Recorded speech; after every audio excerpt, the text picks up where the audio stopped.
of Engineering at Mircom Group of Companies. In his role, Jason's responsible for the overall management and engineering of the R&D teams, including new product development, regulatory approval, and customer support for the Mircom Group of Portfolio Intelligent Business Solutions. Additionally, as one of the owners, and you're the next gen, right? You and your brothers, yeah. The company's been around for a long time. I've known the company for a long time here in Toronto, so they've been around since 1990, the early 90s. But as one of the original owners, Jason is involved in the business strategy, the marketing operations for the company, and since he started with the company in 2008, the company has launched a number of new products, initiatives, and today is one of the largest companies in Canada supplying intelligent business solutions. So without further ado, Mr. Jason Falbo. Thank you, Frank. All right, so we're getting close to the end of the day. I'll try to be very brief, go through some customization options for modern smart home and smart security systems. But before we do that, I have a door prize, which is a very, very expensive pen from my marketing team. And the winner of this door prize is the person who can tell me the final score in last night's hockey game. Obviously, Toronto lose. 5-2. Does anybody have a verification on the score? Because I have no idea who actually won or what the score was. Who put up a number? Leo? All right, you win the pen. Good job. It's very disappointing that we're doing a conference in Toronto and nobody can tell you the score in the hockey game. I guess that says something about the industry that we operate in. 5-2? 4? Toronto. Awesome. Go Leafs, go. All right, so a little bit about myself and quickly about my company. We are a large Canadian design manufacturer of intelligent building solutions. We are best known for our fire detection and alarm products. So those little red boxes, of which I see one near the exit door to my right in this room, is a pull station, and that's probably one of the least recognized devices in the world until I tell you about it, and now you're going to see them everywhere. So have a look out for our brand name, and you'll find it across Canada and in over 97 countries around the world where we sell these solutions. So over the first 2 decades of our business, very focused on the fire alarm detection alarm side, leveraging regulatory relationships and the ability to do very reliable products. That gave us some profitability and some cash flows for which we could expand our business into the other areas up on the screen, including obviously smart home technologies, and where we now find our niche in the smart home space versus very large gorillas who we compete with, is focusing on the smart condo. So I think that's where you're going to see some new content and original content versus some of the other presentations that we've seen thus far. Quickly, for those of you who weren't around prior to the 1800s, early security systems actually utilized a variety of human beings, dogs, and passive methods such as drawbridges, moats, and other ways of protecting an emperor or a king's kingdom or local palace or area. As we moved on through the generations, around the, let's say sometime after that, before the 1850s, mechanical products were employed quite a bit, obviously using locks and bells. And what people would do is string some type of noise-making equipment outside of a door, and if somebody was opening that door in the middle of the night or they were on their own, not able to have that protection, something would signal. With the introduction of electricity, big change for the industry. And one thing that people might forget these days is that when electricity was originally introduced, there was a huge fear. And I find it kind of interesting talking about the fears we have today regarding data protection and privacy, and also the use of wireless devices and how this might impact us in the long term. Well, a lot of those fears were the same when electricity started to be used in the 1850s. So if that's any marker for us, hopefully 100 years from now, we can also look back and say, boy, weren't we silly worrying about all of those bad things that could happen, when actually what it does is enable us to develop new technology and new tools to solve very important problems in the world. Into the 2000s, and obviously made most popular when Apple introduced the iPhone, the touchscreens and the touchscreen generation now gave us the ability to fully customize these security solutions. So the best thing about the touchscreen GUI as a developer is that obviously you can modify and change that GUI over the top, over the air, for the application as the application grows over time. And I think this is also going to drive the adoption of these systems in that you don't have to get it perfect day one. Really, if you have a good scalable hardware platform, it gives you the flexibility to add the apps and add the different software over time as the customers demand it. Where we go from there, we'll discover in a little bit. And down here at the bottom, you have a little picture of the first patented burglar alarm system, which was done in Massachusetts, and the year on there is 1853. And actually, ADT, which was formed in 1874, which was an amalgamation of various district telegraph services into the American District Telegraph Service, was selling a model of this original design back in the 1870s. So they've been around for quite a long time. If you wonder why ADT Pulse, as was mentioned, is the largest provider of smart home and smart security solutions, it's probably because they've been around for almost 140 years this far. Okay, we've also seen a parallel trend in advancing networking technologies. So the original systems that I mentioned, the security systems that were using the telegraph company's wiring to promote their events, were two-wire systems. And two-wire and four-wire systems were very commonplace for hundreds of years, until finally people said, well, two's good, four's better, how about eight? So 8 was where we went to the Cat 5 and Cat 6 protocols, running over an 8-wire conductor. However, 4 of those wires aren't really used, or weren't really used, until the advent of PoE and PoE+. So some engineer sitting around somewhere said, I don't know why I have to buy these extra conductors inside of my Cat 5 cable, I might as well be able to use them for something. And the bright idea came on and said, well, for low power requirements, we can use this extra cabling within the Cat 5 connector, and that's where PoE came from. It was basically an opportunity that somebody saw, and that's going to be a theme of the presentation today. I'm trying to bring out some opportunities for you to expand your businesses and to offer customized and differentiated services in the smart home market. As I mentioned, these things allow us to now come up with these devices, which we call the smart home gateways and smart home controllers. So this is a device that is produced by Mircom, and very similar to the devices that we saw from iControl and a number of other vendors in this space. Essentially, I don't need to tell anybody in this room, what happens is you develop some hardware that lives inside a person's home or condominium or office building or what have you, and then you surface apps on that device, and you have auxiliary access to those applications through your smartphones, tablets, and mobile devices as well. The key thing that we're finding today in the emerging trend is that once you have this very powerful machine inside of the home, there are adjacencies and opportunities to make money selling additional services. So on that note, 3 of the big trends that we're working on and that we see as part of this smart home, smart condo revolution are firstly digital health, and obviously there's a huge track of people right next door that are attending multiple sessions on this, so I won't spend too much time on it. The second opportunity that we see, which might be a little bit interesting, is the cybersecurity protection. When we talk about a security system, you're not only doing burglar intrusion and perimeter protection, you're trying to secure the occupants and the users in that home against a variety of threats that may come to them. And one of those threats, as we talked about, I believe it was the gentleman from TELUS talking about the liability that happens if someone's stealing your personal medical records and providing that to either the company you work for or your insurance company. These are very important assets that we need to protect as well. So why not use a device that's already on your network to help manage some of that privacy and information? And I'll describe how we can do that in a few more slides. Finally, we're going to talk about advanced threat protection. So the other question that was asked most recently at the iControl presentation was, well, when Google and Apple get into this game and in this industry, won't your company disappear? We've seen in all types of industries that there's always room for more than one player. And I think where a smaller firm like my company can operate is in finding those niche applications and doing things in a differentiated way, bringing more to the table versus what is a mass market consumer product. And when you get into the specific intricacies of high-rise buildings, there are differences, and the smart home controller, in our opinion, should not be the same controller that you're using in a single-family home. So first, with lifestyle analytics and wearables.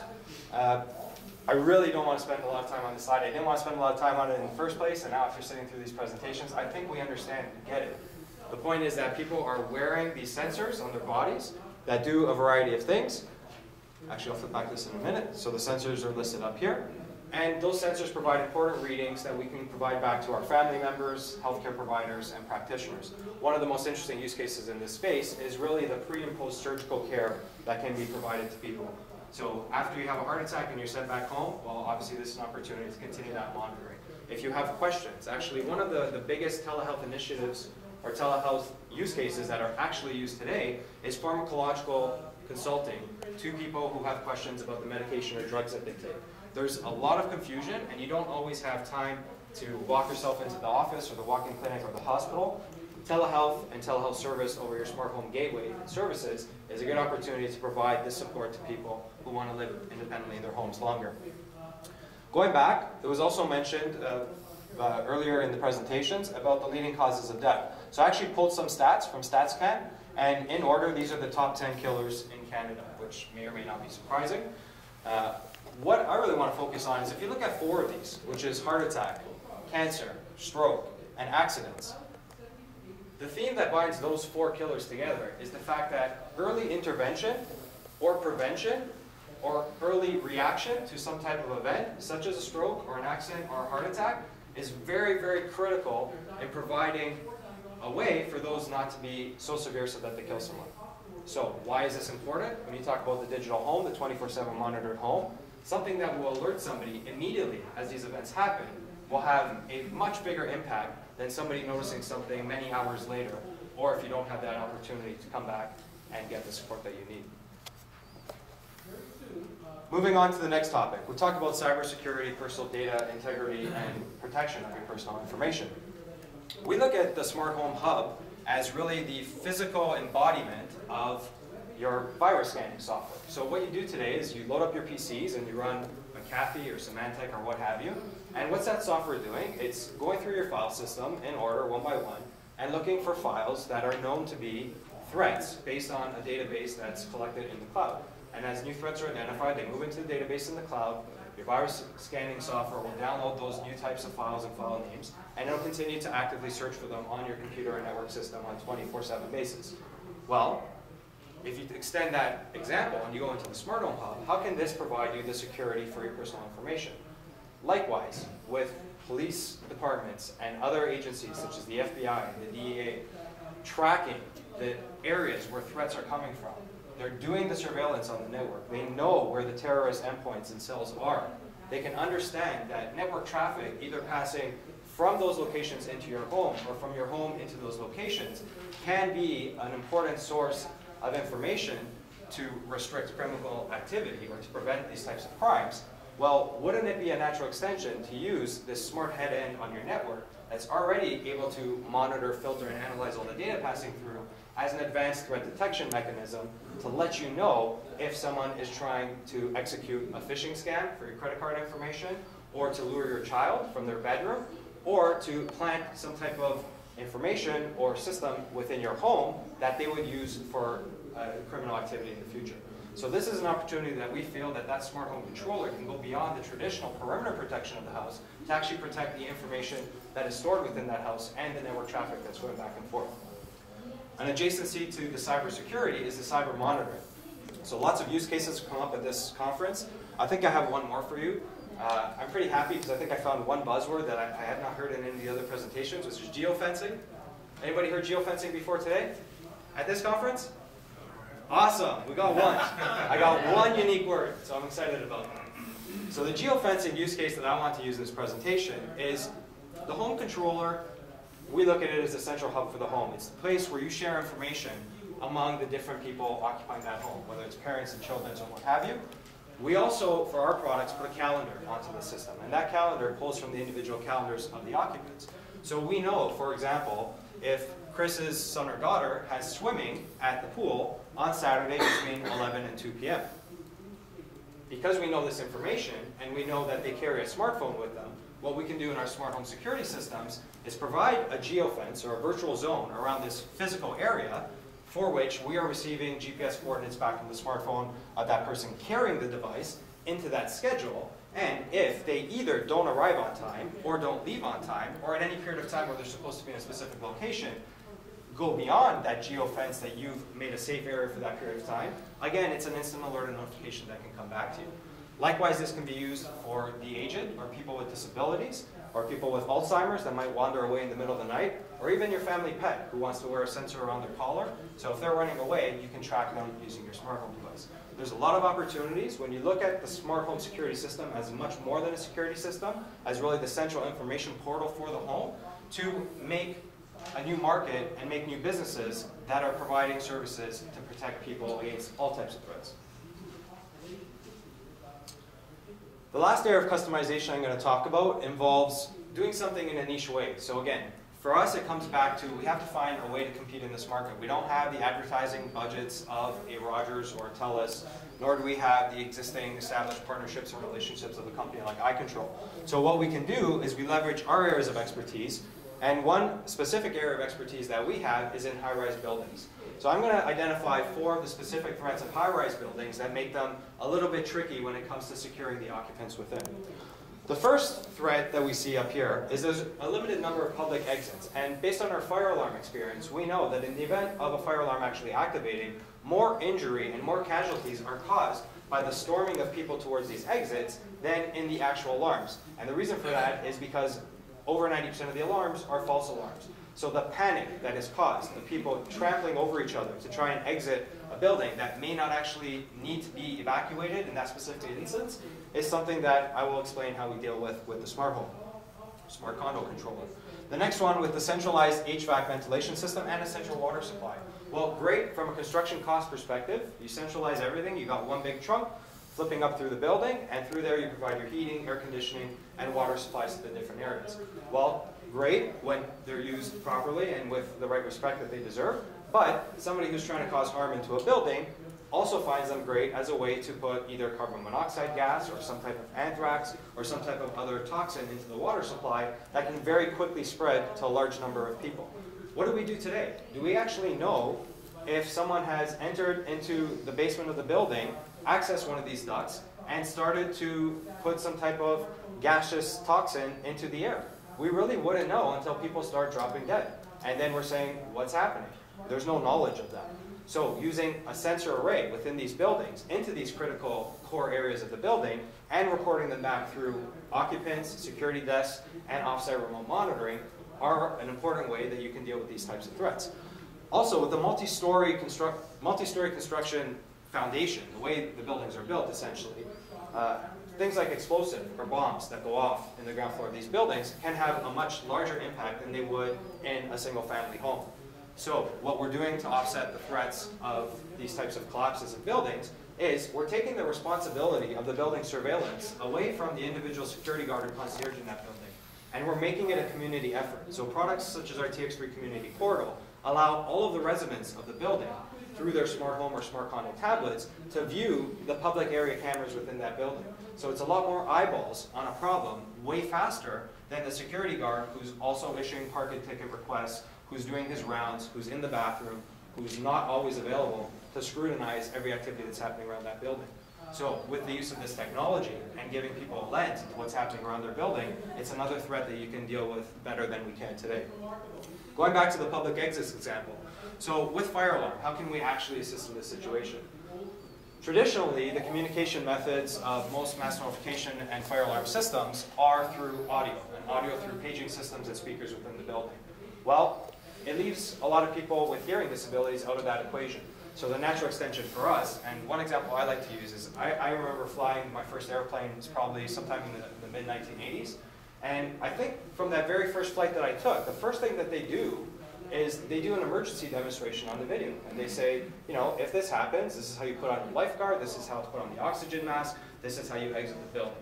Well, why don't we do that today? With the proliferation of screens, we had an entire presentation today about multiple screens all around the home.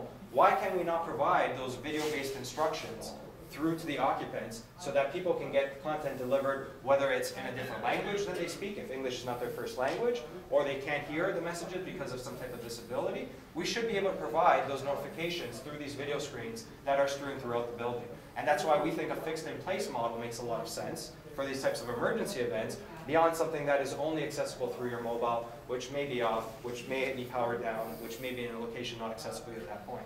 So that's why when we do our development, we focus on both. It's not, will mobile win, or will the hard fixed asset on the wall win. It's both. Both need to be there, specifically for life safety and security of the occupants of the site. Okay, other trends that are maybe a few more years out, everything that I've identified now you can expect in let's say a 1 to 3 year time frame. These are probably more 3 to 5 years out in terms of the asset protection. Actually, first I'll just start with the user interface trend. So we've seen a few examples of that, especially with the UBI outside. Voice activation, I believe, is going to be very important going forward.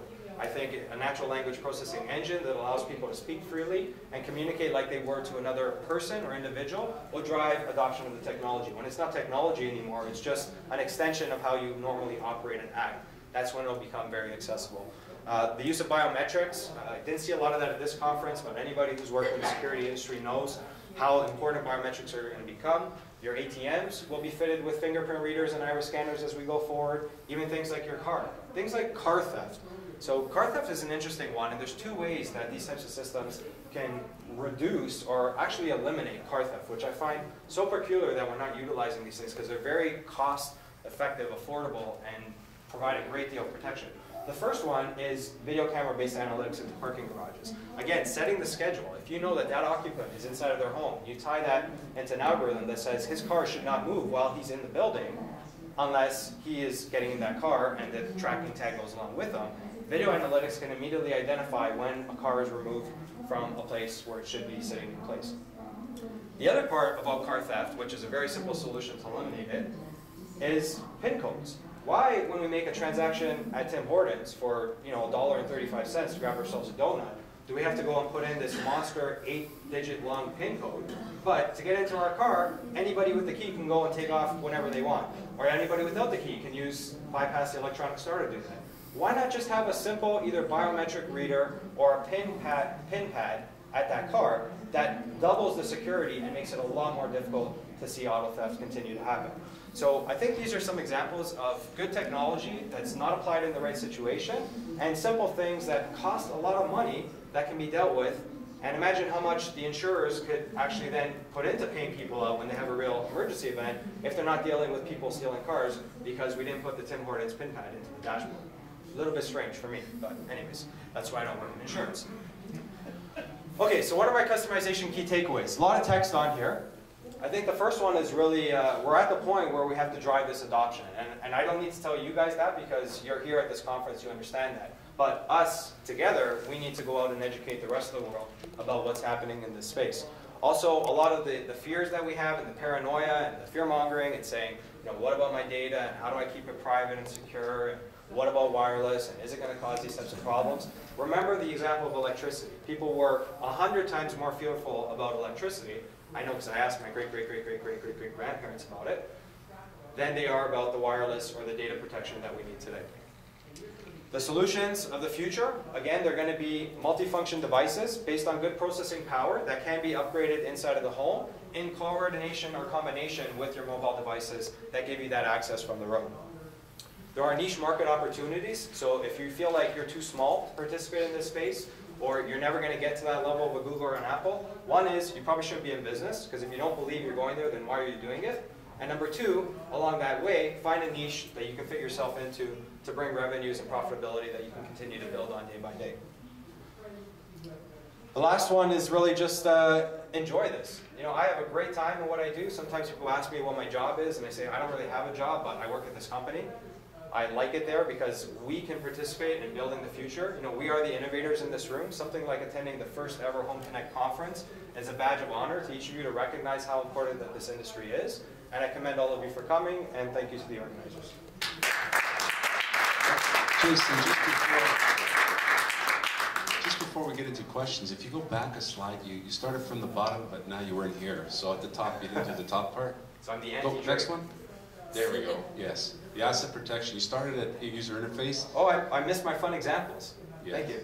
Okay, so deploy pressure sensors. What I was talking about here is throughout your home you have fixed assets like jewelry and boxes and valuables that very easily, we saw the Sensimat outside, that same type of technology could alert you in real time to anybody removing that jewelry or that expensive crystal ball or what have you inside of your home.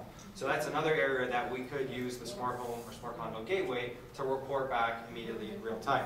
The next one here is actually the one I did talk about. So this is the car example with the videos. The third one here was really brainstorming with some of my engineering team, and I think one of them watched the Batman movies too often. And he's like, well, whenever Batman gets into trouble, the Batmobile goes into like military mode and it puts up all its defenses and the guns come out. Says, why can't we do that for a home? If I'm fearful of a home invasion, or I know someone has, through my video cameras, entered the perimeter of my home and they are approaching and I'm worried about them, well, why not automate the doors and the windows to protect themselves And I don't know if we go so far as the guns, but maybe you turn the lights on just to let them know that you're aware that they're outside of your house. So the militarized home is something I hope we never have to see, but the capabilities are there in the technology.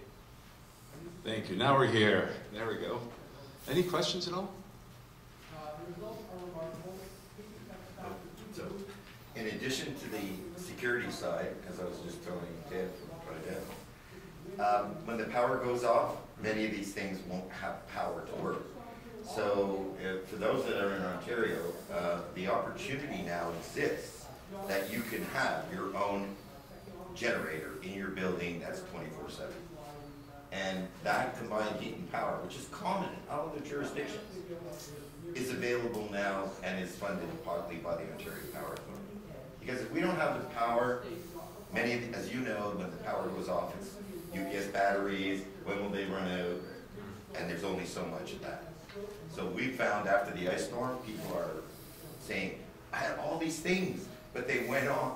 The inability to use a voice over IP phone to phone my mother. So I just want to add that energy and security and health, they're all intertwined. Excellent comments.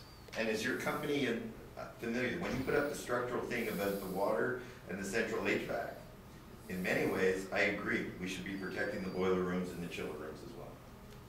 Well, our experience obviously on the fire alarm side, so in two ways. Yes, is we intimately understand the architecture and infrastructure in buildings, and two, and my friend Neil from UL over here will attest to this, a ton of the testing and the certification involved in the fire alarm systems is making sure that those systems work correctly on secondary power. So when you do have a power failure inside the building, they are appropriately backed up through batteries or use of generators, etc. And that is a very hard requirement to sell a fire alarm system in Canada and the United States anyway. Any other questions? The biometrics, you mentioned fingerprints.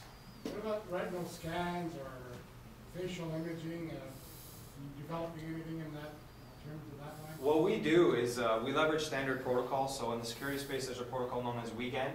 And what happens is device manufacturers that are doing the biometric sensors, when they adopt the Weekend protocol, like we talked about the Zigbee or the Z-Wave on the wireless side, we build systems that talk to the standard Weekend interface. So we allow the consumer to pick the best of breed biometric sensors and readers, and the only requirement that we have is that they speak this common standard back to our system. I think the difference of why we see something like a fingerprint reader gaining more traction and adoption thus far compared to an iris scan is it's less intimate, let's say.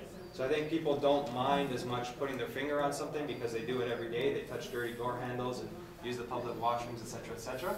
But when it comes to actually someone scanning through your eyeballs, there's probably still a little bit of a discomfort there.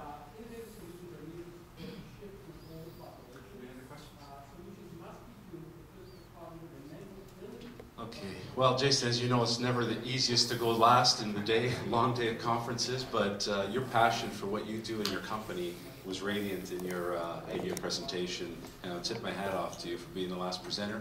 And on behalf of the Home Connect Canada, myself and everybody here today, I want to thank you so much for spending time with us.